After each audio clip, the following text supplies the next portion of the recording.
ہر قسم کی حمد و ثنا، تعریف کی بڑائی بڑھائی شہنشاہی صرف اور صرف اللہ رب العالمین کے لیے خاص، جو اس کائنات کا خالق و مالک و رازق، داتا مشکل کشا حاجت روا، غوث اعظم دستگیر اور علی کل شیء قدیر ہے،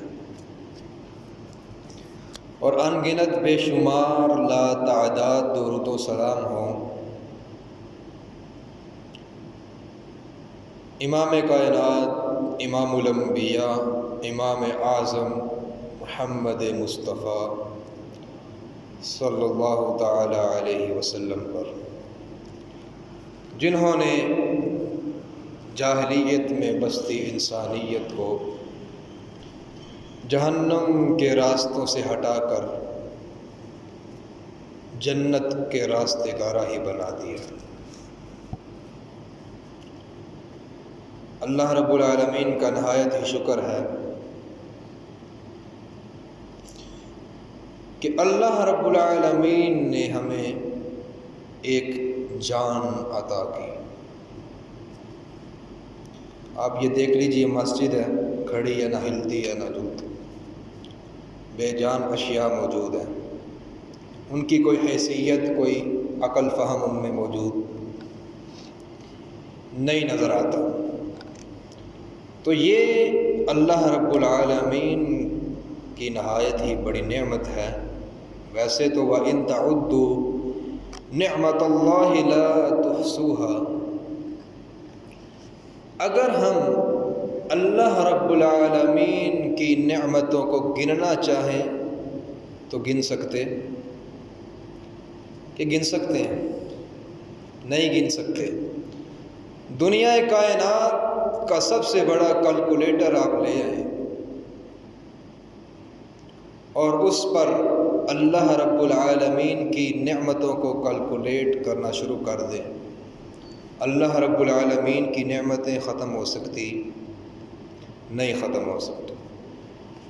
انہی نعمتوں میں سے ایک نعمت یہ ہے کہ اللہ رب العالمین نے ہمیں ایک جان بنایا۔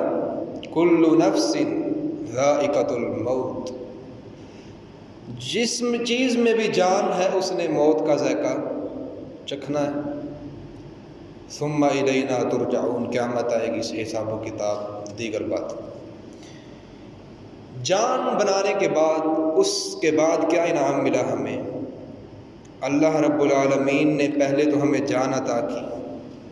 جان تو جانوروں کے پاس بھی ہوتی ہے، دیگر جتنے بھی جاندار اشیاء ہیں سب کے پاس جان موجود۔ جان عطا کرنے کے بعد اللہ رب العالمین کی ایک بہت بڑی فضیلت یہ ہے کہ اللہ رب العالمین نے ہمیں انسان بنایا۔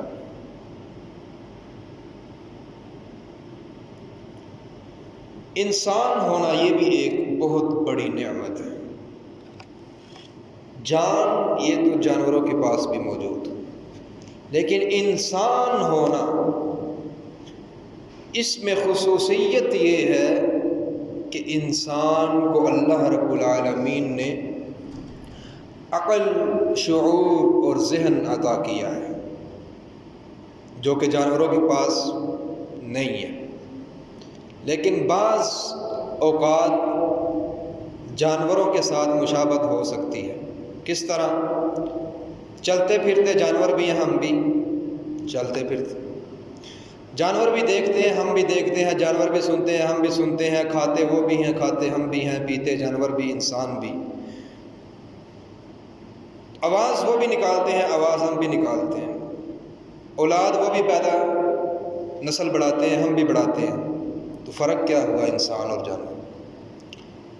اگر تو ہم بھی اپنی اولاد کو پالنا مقصد بنا لیں تو یہ تو جانور بھی، دنیا تو وہ بھی گزار لیتا ہے۔ انسان کی خصوصیت کیا ہوئی؟ وہ اگلی فضیلت ہے۔ پہلا، اللہ رب العالمین نے ہمیں ایک جان بنایا، پھر انسان بنایا۔ تیسرے نمبر پر اللہ تعالیٰ نے ہمیں مسلمان بنایا۔ یہ جانوروں سے ہمیں علیحدہ چیز کرتی ہے، خصوصیت۔ عقل، شعور، فہم، اسلام ہمیں فضیلت ایسی عطا کرتا ہے کہ فرشتوں سے بھی زیادہ فضیلت انسان کو حاصل ہے۔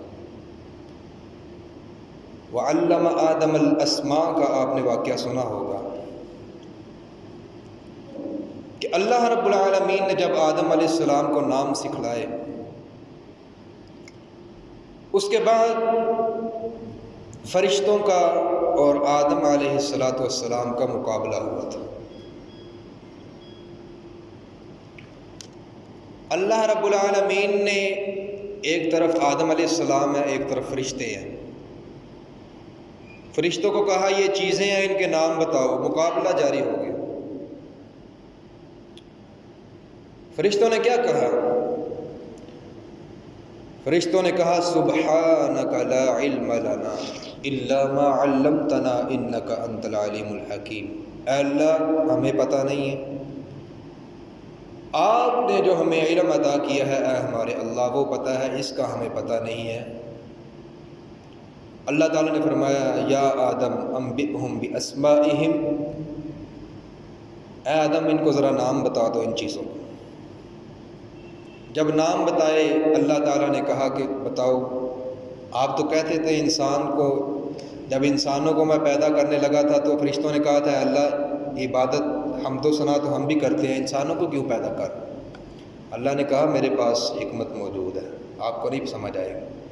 جب علم کی فضیلت سے انسان کو نوازا تو یہ حکمت فضیلت فرشتوں کے سامنے ظاہر کی کہ علم کی بنیاد پر آدم علیہ السلام کو فرشتوں پر فضیلت حاصل ہوئی۔ اللہ تعالیٰ نے کہا کہ آدم کو سجدہ کرو، فرشتوں نے سجدہ کیا، ابلیس نے، فسجد الملائکۃ کلہم اجمعون الا ابلیس ابا واستکبر وکان من الکافرین۔ فرشتے سجدہ کر کے فرشتے بن گئے، ابلیس جن تھا انکار کیا، کافر بن گئے۔ شیطان قیامت تک کے لیے مخلوق دیکھی جائے، ابھی جنوں فرشتوں یہ تینوں چیزوں کی بات ہوئی، یہاں پہ تین قسم کی مخلوقات ہیں۔ ایک مخلوق یہ ہے اس کا وجود بھی موجود ہے اور اس نے اعمال بھی کرنے ہیں، خیر و شر کے اعمال بھی کرے گا اور اس کا وجود بھی ہے، وہ ہے انسان۔ ہمارے پاس جسم موجود ہے یا نہیں؟ اور نیک اعمال، برے اعمال، ان کا حساب و کتاب بھی ہوگا، یہ ایک۔ دوسرے نمبر پہ ایک ایسی مخلوق ہے جن کا وجود نظر لیکن ان کے بھی نیکی اور برائی دیکھی جائے گی، وہ ہیں جن۔ جن بھی نیک ہوتے ہیں یا نہیں؟ ان میں بھی نیک بھی ہوتے ہیں۔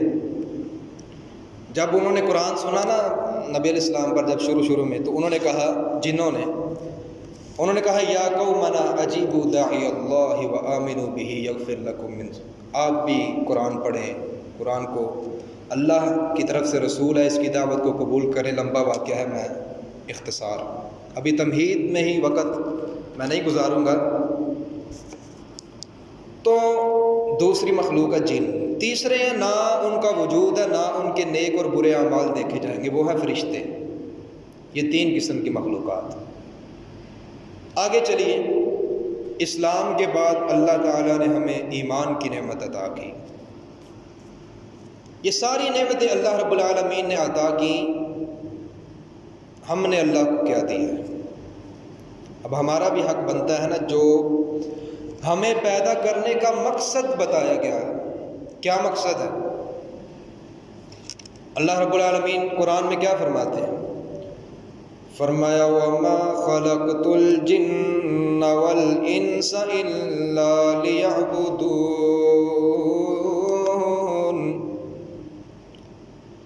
اللہ رب العالمین اس آیت میں انسانیت کو سکھا رہے ہیں کہ میں نے پوری انسانیت کو ایک مقصد کے لیے پیدا کیا، الا لیعبدون، تاکہ ساری انسانیت میری عبادت کرے۔ ہم نے عبادت کی ہے یا نہیں؟